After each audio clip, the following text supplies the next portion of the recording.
Hello, नमस्कार, आदाब, सत श्री अकाल और अस्सलाम वालेकुम। मैं मोहम्मद अहमद काज़मी लेकर आया हूँ आपका पसंदीदा कार्यक्रम आपके रूबरू। इस कार्यक्रम में हम बहुत से ऐसे इश्यूज हैं जिन पर आप सभी के दिमागों में, ज़हनों में सवालात उठते रहते हैं। आखिर क्या कुछ होने वाला है? कैसे हालात हैं? किन हालात में हम ज़िंदगी गुज़ार रहे हैं? देश में बहुत से वाक़यात हो रहे हैं। इस बीच में बिहार असेंबली इलेक्शन हो रहे हैं, जिस पर पूरे देश की बल्कि पूरी दुनिया की नज़रें इसलिए लगी हुई हैं कि ऐसी सरकार जो केंद्र में बहुमत से कहीं ज़्यादा मजबूत सरकार चलाने वाले लोग हैं, वहाँ कुछ ऐसा लगता है कि कुछ परेशानी से गुज़र रहे हैं।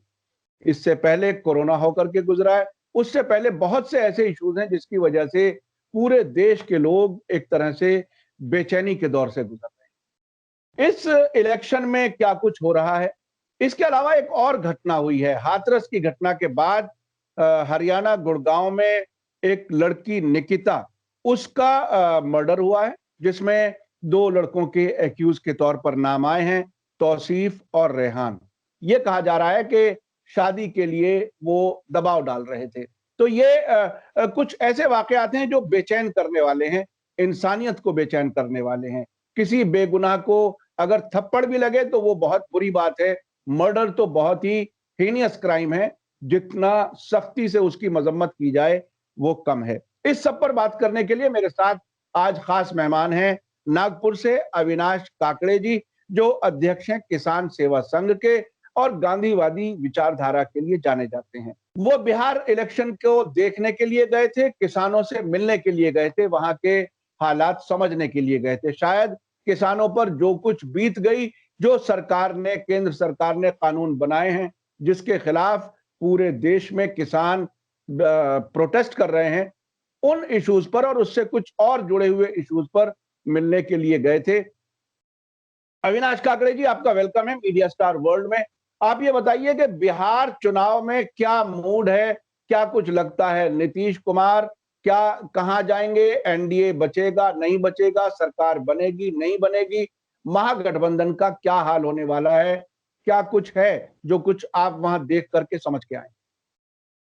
बिहार में वैसे तो 4 गठबंधन लड़ रहे हैं, मगर असली मुकाबला है नीतीश कुमार और नरेंद्र मोदी में। ये मुकाबला बहुत विचित्र तरीके का मुकाबला है। जिस तरीके से महाराष्ट्र में मुकाबला हुआ था, शिवसेना वर्सेस बीजेपी, वैसा ही वो मुकाबला है। बीजेपी ने अपनी सीटें सेव करने के लिए जो हथकंडे अपनाए वो अलग बात है, मगर नीतीश को हराने के लिए वो जिस तरीके की चाल चल रहे हैं वो बहुत ही हिनस है, हिनस, जिसको हम बोल सकते हैं कि अपने अपने भाई के पीठ में छुरा भोंकना या अपने साथी के पीठ में छुरा भोंकना, इस तरीके का वहां काम चल रहा है। उनका जो अभी तक का जो उनका संगठन सचिव था राजेंद्र सिंह, जो आरएसएस का आदमी है, वो अभी चिराग पासवान की पार्टी से वहां एमएलए लड़ रहे हैं। और ऐसे कई प्रोमिनेंट चेहरे हैं जो चिराग पासवान की पार्टी से वहां लड़ रहे हैं। तो जेडीयू को हराने के लिए कांग्रेस और आरजेडी नहीं, ये जो बीजेपी है यही प्रयास कर रही है। क्योंकि उनका ये कहना है कि इस वक्त अगर सीएम नहीं बना बीजेपी का तो फिर दोबारा बनना मुश्किल हो जाएगा। इसलिए पूरा प्रयास इस बात का चल रहा है कि जो सीएम बनेगा वो बीजेपी का बनेगा। और इसलिए नीतीश को अगर सबसे ज्यादा खतरा किसी से होगा तो बीजेपी से है, दूसरी पार्टियों से नहीं है। रही बात दूसरा गठबंधन जो है, जिसको तेजस्वी यादव जी लीड कर रहे हैं, तो तेजस्वी अपने जो जिस तरीके से प्रचार कर रहे हैं, आप देखिए उनके कभी भी कमेंट्स में या उनके कोई भी भाषण में बीजेपी टारगेट नहीं है। तो ये एक अलिखित समझौते जैसा कुछ लग रहा है कि जिस समझौते में इसको ज्यादा टारगेट नहीं करते हुए जो नीतीश को टारगेट कर रहे हैं, बीजेपी भी नीतीश को ही टारगेट कर रही है, प्रकट रूप से ना करती हो, मगर कभी भी जो सब बीजेपी के नेता भी बोल रहे थे, प्रधानमंत्री ने वहां का भाषण ही शुरुआत किया था रामविलास पासवान जी को श्रद्धांजलि देते हुए, और ये कहीं क्लियर नहीं किया कि हम उसके साथ में नहीं है या उसको हम नकारते हैं, ऐसा कहीं शुरुआत नहीं किया। तो इस वक्त बीजेपी का ऐसा आकलन है, मेरे कई बीजेपी के लोगों से भी चर्चा हुई, बीजेपी का ऐसा आकलन है कि नीतीश की 40 से ज्यादा सीटें नहीं आएगी, 40-45 बहुत हो गया। और चिराग की सीटें वो 20 से 25 लाने के फिराक में हैं। वो सारे जो लगे हुए हैं कि चिराग पासवान की सीटें 20 से 25 आ जाए, और इनकी सीटें 70 से 80 के बीच में रहेगी, ऐसा उनका आकलन है। मतलब बीजेपी आरएसएस वालों का ये आकलन है, तो जिसके माध्यम से वो अपनी सरकार अलग से बनाने का प्रयास करेंगे। अगर नीतीश कुमार नहीं मानेंगे तो उनकी पार्टी तोड़ के भी सरकार बनाने में बीजेपी हिचकेगी नहीं। ये सारे अलायंस जितने हैं, बीजेपी के जितने अलायंस है, जिन अलायंसों ने अपने कंधे पर बीजेपी को अपने प्रदेशों में लाया था, अपने प्रदेशों में उनको ढोया था, उनके लिए खतरे की घंटी है कि तुमको समाप्त करने में 1 मिनट नहीं लगाएंगे। आप देख लीजिए, अकाली दल के साथ ये इतने दिन चलते रहा है इनका, और सबसे पहले इनके गठबंधन पार्टनर जो थे वो शिवसेना और अकाली दल थे। आज दोनों बाहर निकल गए, दोनों को समाप्त करने का प्रयास किया था। किसान बिल लाते वक्त अकाली दल को कॉन्फिडेंस में भी नहीं लिया गया। ये क्या मामला है? तो ये मामला यही दर्शाता है कि लोकल के जिसके जो मुद्दे हैं उस मुद्दों को समाप्त करके और अपनी तरीके से राजनीति वहां सेट करने का जो प्रयास हो रहा है वो बीजेपी वहां कर रही है। तो अब ये कांग्रेस वाला महागठबंधन, कांग्रेस और जो दूसरी पार्टियां जुड़ी हैं उनका क्या हाल चाल?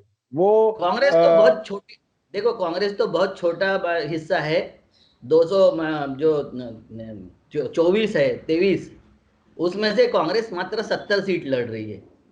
तो 70 सीटों के इसमें भी कांग्रेस की वहां स्थिति जो थी पहले से ही, वो स्थिति ये नहीं थी कि वहां वो सत्ता के लिए दावा करे या और कोई बात के लिए दावा करे, ये नहीं थी। और कांग्रेस चूंकि संगठन बहुत लचर है, संगठन के तौर पर उन्होंने कुछ काम किया नहीं है। कार्य प्रदेश अध्यक्ष भी कार्यकारी है, तो कई जिलों के जिला अध्यक्ष भी कार्यकारी है, जिसके कारण बहुत दमखम से कांग्रेस लड़ रही है ऐसा दिखाई नहीं देता है वहां। तो ठीक है, बहरहाल हिस्सा भी छोटा है और दमखम हुआ नहीं है जिस तरीके से दमखम होना चाहिए, क्योंकि कांग्रेस ने अपने कभी संगठन की तरफ ध्यान नहीं दिया। संगठन पे ध्यान नहीं दोगे तो बूथ पे वर्कर नहीं मिलेगा, ये इसके तरफ नेताओं का ध्यान नहीं है। और बहुत सारी कंप्लेंट ऐसी है कांग्रेस के बारे में कि आधी से ज्यादा सीटों के जो उम्मीदवार है, मतलब 35 से 40 उम्मीदवार, वो बाहरी लोगों को लाके सीटें दे दी है उन्होंने। तो बाहरी लोगों का वैसा ही विरोध होता है, बाजू के डिस्ट्रिक्ट वाले को आप इस डिस्ट्रिक्ट में दोगे तो वैसा ही लोग, लोकल के लोग विरोध करेंगे।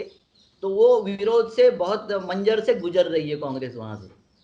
तो जो महागठबंधन की बात जो कहते हैं, इसमें लालू यादव की पार्टी और ये जिस यानी उनके कहीं सरकार बनने के उसके भी कोई चांस हैं, या बीजेपी ही सरकार में आएगी, चाहे वो नीतीश के साथ आए या चिराग पासवान के साथ आए? आप उसे किस तरह से देख रहे हैं? देखो, जिस तरीके से 70 सीटें कांग्रेस की और 30 सीटें कम्युनिस्ट पार्टी की, मतलब सीपीएम, सीपीआई और माले, ये मिला के 30 सीटें, तो 100 सीटें तो चली गई। अब बची कितनी सीटें हैं? तो 123 सीटें बची है। 123 सीटें आरजेडी लड़ रही है। तो इतनी सीटें नहीं आ सकती है सबके मिला के कि जिससे वहां सत्ता का क्लेम किया जा सकता है। अच्छा अच्छा, ये सूरत हाल। बहरहाल जो जो बीजेपी के खिलाफ जो माहौल की बात हम अब तक सुन रहे थे, उसमें कितनी सच्चाई है? वो बिल्कुल सच्चाई है। बीजेपी के हाँ, खिलाफ का माहौल है, स्पेशली नीतीश कुमार के खिलाफ का माहौल है, क्योंकि एंटी इनकम्बेंसी सेक्टर बहुत बड़ा फैक्टर है। मगर एंटी इनकम्बेंसी के लिए अगर ये आरजेडी एक बड़प्पन दिखाती और किसी यादव को सीएम प्रोजेक्ट करने के बजाय और किसी व्यक्ति को अगर सीएम प्रोजेक्ट करती, तो मैं आपको बता देता हूं कि 200 सीटें से पार हो जाती। इतना बड़ा हम्म इनकम्बेंसी है वहां, इतनी हम्म बड़ा असंतोष है वहां। और हम्म इतने बड़े इलेक्शन में कहीं स्थानिक मुद्दे नहीं है। आप, मैं हम्म जिस जिलों में घूम रहा था वहां आज भी बाढ़ का पानी भरा हुआ है खेतों में, सारी हम्म फसलें सड़ गई है, सारी हम्म इन्हें मवेशियों के लिए चारा तक नहीं बचा है।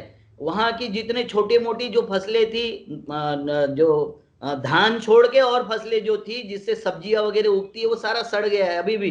मगर कोई पार्टी उसके लिए बोल नहीं रही है। ये बाढ़ क्यों आ गई, किस तरीके से आई, बाढ़ नियंत्रण क्यों नहीं हो रहा, इतने साल हो गए उसका क्या हालत है, इसके ऊपर कोई बोलता नहीं। रोजगार क्यों नहीं बढ़ा, इसके ऊपर कोई बोलता नहीं। जितने मजदूर पैदल वहां से आए उसके ऊपर भी पार्टियों ने फोकस करना चाहिए था। कम से कम 70 लाख से ज्यादा मजदूर पैदल गए अलग अलग इससे, वो भी अगर वॉलेंटियर करके कर दे तब भी सरकार बदल जाएगी, मगर सरकार बदलने के लिए जो चेहरा चाहिए होता है वो चेहरा तेजस्वी का मुखर से तो बोल रहा है, मगर 100 सीटें वैसे ही पहले उन्होंने दूसरे को जो दे दी है तो उसमें कितनी सीटें आएगी। तो इसके लिए मुझे नहीं लगता है कि बहुत प्रबलता से वहां सत्तांतरण होने जा रहा है, मुझे लगता नहीं है। और हो जाए तो वो तेजस्वी का चमत्कार होगा, तेजस्वी का ने अपना व्यक्तित्व होगा, और बाकी सारे जो जेडीयू और बीजेपी की आपस की लड़ाई होगी उसके माध्यम से ही सत्तांतरण संभव है, अदरवाइज कोई सत्तांतरण नहीं हो सकता। अगर चिढ़ जाए नीतीश जी और नीतीश जी ये तय कर दे कि कुछ भी हो जाए बीजेपी को यहाँ पैर नहीं जमाने देंगे और समर्थन दे दे, तब भी कुछ बात बन सकती है, ऐसा मुझे व्यक्तिगत लगता है। नीतीश की तरफ से कहीं कोई ऐसी नाराजगी कभी कहीं पब्लिक मीटिंग में कोई आपने सुनी हो जिसमें बीजेपी से नाराजगी उन्होंने जाहिर की हो? क्या कुछ उस हद तक बात पहुंची है या नहीं? नहीं, उस हद तक पहुंची है, मगर कैसा होता है कि लड़ाई के मैदान में सेनापति तो वो है खुद, और सेनापति अपने सोल्जरों के ऊपर अगर अटैक करना शुरू कर दे तो वैसे ही सेना बिखर जाएगी। पहले ही बिखरी हुई सेना है और बिखरी हुई सेना के साथ में वो लड़ रहे हैं। अभी अगर सेनापति अटैक करने लग जाए तो पीछे से वार होना शुरू हो जाएंगे, जो हो रहे, मगर अभी प्रकट तौर से नहीं हो रहे ना।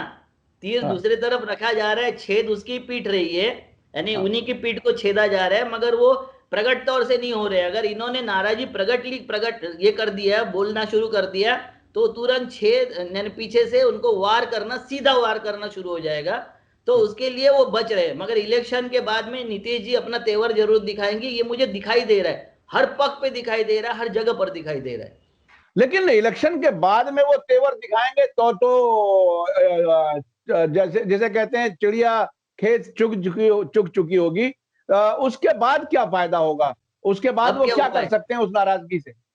अब क्या उपाय है? अब तो मैंने फ्रंट वॉर फ्रंट पे अब इस वक्त क्या किया जा सकता है? कुछ नहीं किया जा सकता है। अपनी हाँ, सेना लेके सामने भी गए तब भी वो एक्सेप्ट नहीं करेंगे, क्योंकि ऐलान हो चुका है, बिगुल फूके जा चुके हैं। इस वक्त अभी कुछ नहीं कर सकते। जब तीर हाथ से निकल जाता है तो कुछ नहीं कर सकते सिवाय अफसोस के। तो मेरे ख्याल से नीतीश जी अफसोस करेंगे इनके साथ में जाने के लिए और इनके साथ में रहने के लिए। वैसे ही ये मुंह में रान बगल में छुरी रखने वाले जो लोग हैं, इनके कथनी और करनी में बहुत बड़ा अंतर होता है, और यही आरएसएस की फिलॉसफी है। पहली फिलॉसफी इनकी है कि पहले साथ वालों को काबू करो, बाद में दुश्मन को देखेंगे। आपने देखा होगा कि इनकी पहले जो थी स्वतंत्रता की लड़ाई में इनका कोई योगदान नहीं था, क्योंकि ये बोल रहे थे कि आजादी के बाद की जो लड़ाई हमको लड़नी है, मुसलमानों से लड़नी है, दलितों से लड़नी है, किसानों से लड़नी है, उसके लिए हमारी शक्ति हमको सहेजनी पड़ेगी, शक्ति को संभालना पड़ेगा। तो आज वही संभालने का काम, उसी तरीके का कूटनीतिक काम वो कर रहे हैं बिहार में। तो आपको ऐसा लगता है कि बीजेपी अपने साथियों को इसी तरह से जब मौका लगता है तो वो ठोकर मार देती है? इसी तरह से जम्मू कश्मीर में पीडीपी के साथ सरकार बनाई थी, महबूबा मुफ्ती न सिर्फ वो सरकार जाती रही बल्कि उनको डिटेंशन में भी रखा गया। इसके बाद अब ये नीतीश कुमार के साथ ऐसा होने जा रहा है। तो क्या ये पॉलिटिकल कौन सा उसूल है? आपने पॉलिटिकल साइंस जरूर पढ़ी होगी, बहुत सी चीजें ऐसी मिसालें क्या कभी पहले भी मिलती है कि अपने साथी को इतने जोरदार अंदाज से ठोकर मारी जाए कि वो सांस भी ना ले पाए? बिल्कुल, ये तो बाप का खून करने वाली भी राजनीति है ही ना। ये दुनिया की राजनीति है कि जहां बेटा बाप बेटे का खून कर देता है और राज हासिल करता है। ये तो सहयोगी की बात हो गई। ये राजनीति का एक पार्ट एंड पार्सल है, एक कूटनीतिक राजनीति है। और ये बोलते हैं साम दाम दंड भेद से हम लड़ते हैं, उसमें हम कोई बख्शते नहीं किसी को। तो ये किसी को नहीं बख्शते, ये सबको उसी तरीके से देखते हैं और उसी तरीके से अपने को फैलाने का प्रयास करते हैं। और ये आरएसएस तो पूरा घुट घुट के पी गया ना, साम दाम दंड भेद की नीति पूरी अब घुट के पी गए हैं। तो सावधान तो उन लोगों ने होना चाहिए ना जो इनके साथ में सहयोग करते हैं, जो इनके साथ में बैठे हुए हैं। आप देख लीजिए कि चेहरा किसी और का दिखाते हैं और किसी को सीएम किसी और को बता देते हैं, बना देते हैं, और फिर वो उस तरीके से जो गुंडाई शुरू कर देते हैं। वो देखने काबिल है, गौर काबिल होता है ये सारा चीजें। तो उनका बिल्कुल साफ एजेंडा है। उनका एजेंडा वो है कि आरएसएस के एजेंडे पर जो चलेगा वो उनका है, जो एजेंडे से थोड़ा सा भी इधर उसको समाप्त करने में वक्त नहीं लगेगा। ये वही कौम है जो भगवान इंद्र को अपना भगवानों का राजा यानी खुद का राजा बोलते थे, क्योंकि ये भूदेव है। जैसे भगवान उधर के देव है तो जमीन के देव यही लोग है, यही कम्युनिटी जमीन की देव कहलाती है। तो इनका पहले राजा इंद्र था, मगर इंद्र के सामने अगर जब विष्णु प्रकट हुए तो इंद्र का तेज कम हो गया, तो इन्होंने तुरंत इंद्र को चोर डिक्लेयर करके उसको ला लिया। तो ये नरेंद्र को कब ऐसा करेंगे इसकी राह देखने की जरूरत है। ये भी होगा क्योंकि उनका ये तजुर्बा भी है और उनका ये कार्य करने का शैली भी है। अच्छा, आपने बहरहाल बहुत ही हिस्टोरिक अंदाज में और जो हिंदू धर्म की आस्थाएं हैं उसका भी आपने जिक्र किया। मैं जो कश्मीर की मिसाल दी मैंने पीडीपी की, शिवसेना का महाराष्ट्र में भी तकरीबन ऐसा ही कुछ हुआ कि वो अलग हुए, लेकिन शिवसेना में दूसरी तरफ से लात लगी है, ये एक अलग एक चीज है। अब मैं आपसे पूछना चाहता हूँ, गुड़गांव में जो एक लड़की का मर्डर हुआ है, बहुत ही अफसोसनाक है, और उसमें बहुत ही अजीब सी सूरत हाल है। उस पर आपका क्या कहना, क्या रिएक्शन है? क्योंकि किसी भी इंसान के जान जाए ये बहुत ही अफसोसनाक बात है। जितनी ज्यादा जिस देश में धार्मिकता बढ़ेगी उतनी ज्यादा अपराध बढ़ेगा, और सबसे पहला अपराध होगा महिलाओं पर। क्योंकि जितना धार्मिक कट्टर होगा तो सारे धर्म पुरुषों ने पैदा किए हैं, किसी धर्म की संस्थापक महिला नहीं है। तो उनको ज्यादा पुरुषों को फोकस में रख के जो नियम और नियत पैदा किए, नीति पैदा किए, वो उसके उसमें महिला ये भोग्य वस्तु है, भोग की वस्तु है। महिला ये उपयोग की वस्तु है, कोऑर्डिनेटर है, सब एक्टर है, वो प्रमुख रोल में नहीं रहती है। तो हमारा पुरुषार्थ प्रकट करना होगा, हमारा शौर्य प्रकट करना होगा, हमारे जो बड़प्पन है वो प्रकट करना होगा। तो डोमिनेशन करने के लिए ये क्लास सबसे पहला होता है, महिलाओं का क्लास। तो जब धार्मिक कट्टरता किसी भी देश में, किसी भी धर्म में, किसी भी जाति में बढ़ती है तो सबसे पहली शिकार महिला होती है, और चारों तरफ ये हो रहा है। मगर वो अपराधियों को हम जब जाति के और धर्म के नजर से देखते हैं तो फिर उसका विभाजन उस तरीके से होना शुरू हो जाता है। चाहे कठुआ का मामला हो, चाहे हाथरस का मामला हो, चाहे वो वहां का अपना बल्लभगढ़ का या गाजियाबाद का, क्या नाम है उसका शहर का, गुड़गांव, गुड़गांव का, हाँ, गुड़गांव का मामला हो, ये सारे मामले धर्म के नजरिए से देखने का प्रयास हुआ, हर जब हुआ है जाति के धर्म नजर से देखने का प्रयास हुआ है। और ये हीनस प्रयास है। अभी भी जिसकी सरकार है, बीजेपी की सरकार है, सबको अरेस्ट करना चाहिए था, मगर बीजेपी का वहां का प्रेसिडेंट बोलता है कि ये देखो ये लोग क्या करते हैं, ये किस तरीके से करते हैं। मतलब दो अपराधी हो गए ना, तौसीफ नाम का जो होगा या रफीक नाम का जो कुछ नाम है उनके, वो अपराधी है, पूरी कम्युनिटी अपराधी नहीं हो सकती ना। मगर ये बताने का प्रयास करेंगे कि मुस्लिम कैसे अत्याचार करते हैं, मुस्लिम कैसे बलात्कार करते हैं, मुस्लिम कैसे 3 तलाक करते हैं, ये सब बताने का प्रयास, हिस्ट्री इसीलिए बताने का, तो इनकी भी हिस्ट्री समझने की जरूरत है। तो जब तक इनकी हिस्ट्री नहीं समझेंगे, मुसलमानों को ज्यादा से ज्यादा निषेध करना चाहिए। वो जो घटना हुई है गुड़गांव की, उसका ज्यादा से ज्यादा निषेध करना चाहिए। वो जो निकिता नाम की लड़की है उसके ऊपर जो अत्याचार हुआ, वो महिलाओं पर अत्याचार है, ये देश की महिला संस्कृति पर अत्याचार है, ये समझ के उसका रिएक्ट करना चाहिए।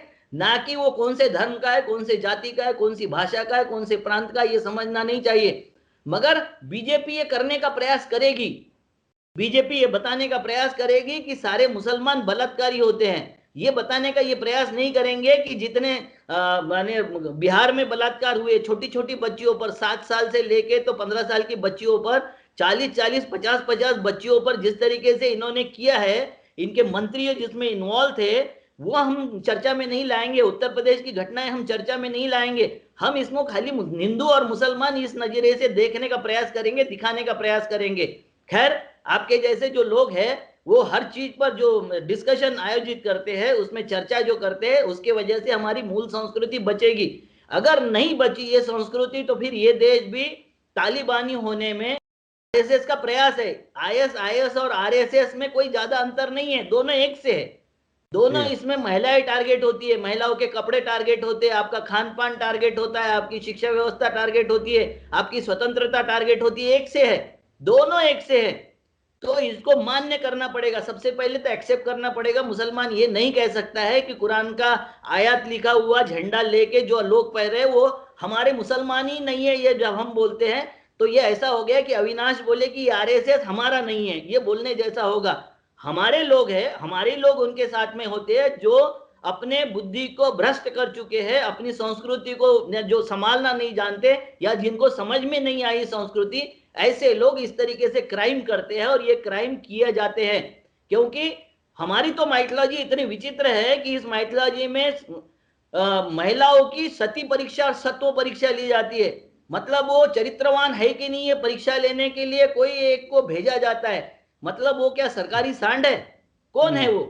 इसको क्यों भेजा गया? और महिला की परीक्षा, और वो भी जो बहुजन समाज के महिलाओं की परीक्षा क्यों ली गई?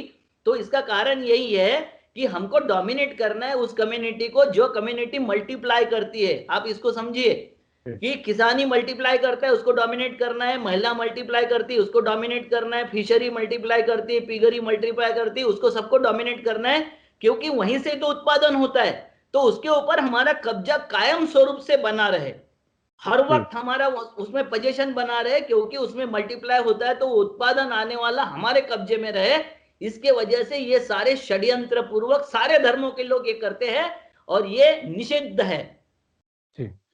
बहरहाल बहुत ही अफसोसनाक बात है, कोई किसी भी मजहब का अगर कोई जालिम है, किसी ने जुल्म किया है तो उसे मजहब से नहीं जोड़ना चाहिए। हालांकि उत्तर प्रदेश में हाथरस में जिस तरह से एक्यूज आरोपियों के साथ कुछ लोग खड़े हुए, एक खास जात के, विशेषकर कठुआ में मैंने वंदे मातरम और भगवे झंडे के साथ में जो लोग उस बलात्कारियों के साथ में खड़े हुए थे, जिसका इन्वेस्टिगेशन होके और उनको सजा हो गई, अब उन लोगों को क्या पनिशमेंट हुई कि जो भारत के झंडे की तौहीन कर रहे थे उसके साथ में खड़ा होके, उन लोगों को क्या पनिशमेंट हुई? जो वंदे मातरम का गीत गा रहे थे उनको पनिशमेंट होनी चाहिए कि नहीं होनी चाहिए? कि वो खाली मुसलमान लड़की थी और वो मुसलमान भी लड़की वहां के गाने भेड़िए भेड़ बकरे पालने वाले बकरवाल समाज की थी, इसलिए उसको छोड़ दिया जाए। तो समाज देख के, जाति और धर्म देख के न्याय नहीं हो सकता। और जिस देश में ये न्याय होने लगेगा वो देश रहने लायक, और वो देश को लोग देश बोलने लायक नहीं बचेगा, ये मैं बोलना चाहता हूँ।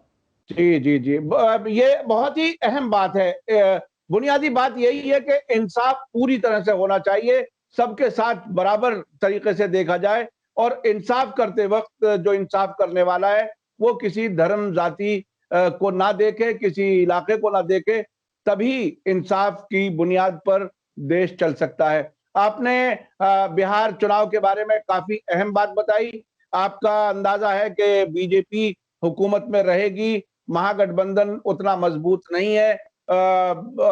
अगर पासवान उधर चले जाते हैं, बल्कि पासवान की पार्टी में आरएसएस और बीजेपी के लोग कैंडिडेट बनकर के इलेक्शन लड़ रहे हैं, ये बात आपने बहुत ही अहम बताई है। देखिए अब दो तीन सवाल आपके सामने छोड़ जाता हूँ। जी दो जी तीन बताइए। सवाल। हाँ, पहला सवाल ये है कि अगर जबरदस्ती से इस्लाम इस देश में आया तो केरला में कोई राजा नहीं गया और किसी ने आक्रमण नहीं किया, तो सबसे बड़े आफ्टर कश्मीर सबसे बड़ी संख्या वहां मुसलमान की कैसी हो गई? ये सब पहला सवाल। दूसरा सवाल, 650 साल और 150 साल अगर दिल्ली पर मुसलमानों का और क्रिश्चियनों का राज रहा, ईसाइयों का राज रहा, तो दिल्ली के आसपास के सारे शहरों के जो आसपास के जो देहात है, गांव है, छोटे छोटे कस्बे है, उसमें 90% से ज्यादा हिंदू कैसे बचे रहे? क्या आपने नजर के सामने के लोग भी उनको मुसलमान नहीं कर सकते? नॉर्थ ईस्ट के लोगों को, जो हम सेवन सिस्टर के लोग बोलते हैं, वहां ईसाइयत किस तरीके से बढ़ गई। और हमने रामायण महाभारत के जो दो पात्र थे, एक था घटोत्कच और एक था अभिमन्यु, तो घटोत्कच को हमने किस तरीके से मरवा दिए अर्जुन को बचाने के लिए, और अभिमन्यु मरा तो अर्जुन को दाव पे लगा दिए। तो उस वक्त से हम उनको राक्षस समझते थे। तो राक्षस हिंदू है या ईसाई हो गए, उसमें आपको क्या फर्क पड़ने वाला है? तो ये जो झूठी बातें आप हर वक्त फैलाते रहते हो कि इस्लाम में जो कन्वर्शन हुआ जबरदस्ती हुआ, कुछ जगह पर हुआ होगा, कुछ जगह प्रलोभन से हुआ होगा, मगर मेजर कन्वर्शन हमारे जातिगत भेदभाव के कारण हुआ है। हम जो इंसान को इंसान ना समझने की हमारी धर्म की जो नीति थी, रीति थी, उसके वजह से कन्वर्ट होके उन्होंने अपना स्वतंत्रता ढूंढने का प्रयास किया है। उसको सुधारने की बजाय किसी भी दूसरे धर्म को बदनाम करना या किसी लोगों को बदनाम करना, ये बंद होना चाहिए इस देश में, क्योंकि ये देश की संस्कृति वो नहीं है। यहाँ पारसी भी बहुत आराम से रह सकते हैं। जिस पारस से 626 से लेके तो 631 तक पूरा खत्म हो गया था, पूरा समाप्त हो गया था, जहां से पारसी धर्म, और वो हमारे यहाँ हजारों सालों से अभी कायम है। तो वो हमारी संस्कृति है। हम वो संस्कृति के लोग हैं कि जो सबका सम्मान करते, सबका आदर करते और सबको एक्सेप्ट करते हैं। इसलिए यहाँ कोई भी सल्तनत बने पूरा का पूरा धर्मांतरण नहीं हो सकता है। मैं मुस्लिमों को भी आगाह करता हूँ, मुस्लिम धर्मगुरुओं को, कि भाई आप चैन से रहिए, हमको भी चैन से रहने दीजिए। आप अगर एक बात बोलते हो, आपका एक अगर मुसंगी बाहर आता है तो इधर 100 संगी बाहर आ जाते हैं। और उसका सबसे ज्यादा अगर यानी खतरा किसी को होता है और दुख किसी को होता है तो आप जैसे और हम जैसे लोगों को होता है। मारे हम लोग जाते हैं, टारगेट हमको बनाया जाता है। इसको समझने की आवश्यकता है। बिल्कुल आपने सही कहा। और अभी मैं आपको बता दूं कि मनुस्मृति की जो सोच है उसी के नतीजे में दिल्ली और इसके आसपास पिछले 1-2 साल में 2-3 वाकयात बड़े ऐसे हो चुके हैं जब कभी ये ऐलान आता है कि अगर हमारी बात सरकार नहीं सुनेगी तो हम मुसलमान हो जाएंगे, या अगर सरकार नहीं सुनेगी तो बौद्ध धर्म हम इख्तियार कर लेंगे। इस किस्म की बातें दिल्ली के आसपास से अब तक भी आती हैं। ये बहरहाल एक अफसोस की बात है। किसी को भी नीच और ऊंच के तरीके से अगर देखेंगे तो देश का ये नुकसान ही होगा, अच्छाई नहीं होगी। आपने बहुत ही अभी विस्तार से चर्चा में आपको बताएंगे कि आरएसएस की शुरुआत नागपुर में किस तरीके से हुई है, किस तरीके से एक व्यक्ति ने टॉर्चर किया था, एक व्यक्ति को टॉर्चर किया गया और उसने कन्वर्शन के बाद किस तरीके से इनको चैलेंज ललकारा था। इनके पहले जो आरएसएस के संघ चालक थे उनको ललकारा था। ये कभी विस्तार से बताऊंगा जब वो विषय रहेगा तो। मैं आपसे जरूर आरएसएस के बारे में फिर एक अलग से पूरी चर्चा करेंगे और जल्दी ही हम अपने दर्शकों के सामने उसको पेश करेंगे। बहुत बहुत शुक्रिया आपका, आपने हमें समय दिया। दर्शकों से मैं फिर कहना चाहूंगा कि हमारी कोशिश होती है कि खबर को नजदीक से देखें। आप बिहार से होकर के आए हैं काकड़े साहब, उन्होंने जो ऑब्जर्वेशन दिया है मैं समझता हूं अभी तक लोगों के पास उस तरह से विस्तार से बातें नहीं आई हैं। अब मुझे उम्मीद है कि आप लोगों को बहुत कुछ इसमें समझने को मिला होगा। इसी के साथ मुझे दीजिए इजाजत। धन्यवाद, शुक्रिया। जय भारत, जय हिंद। मीडिया स्टार वर्ल्ड के और वीडियो देखने के लिए हमारे चैनल को सब्सक्राइब करें और सीधे नोटिफिकेशन पाने के लिए बेल आइकन दबाएं। और अगर हमारी खबर सच्ची और अच्छी लगे तो अपने व्हाट्सएप, इंस्टाग्राम, फेसबुक और ट्विटर अकाउंट पर ज़रूर शेयर करें।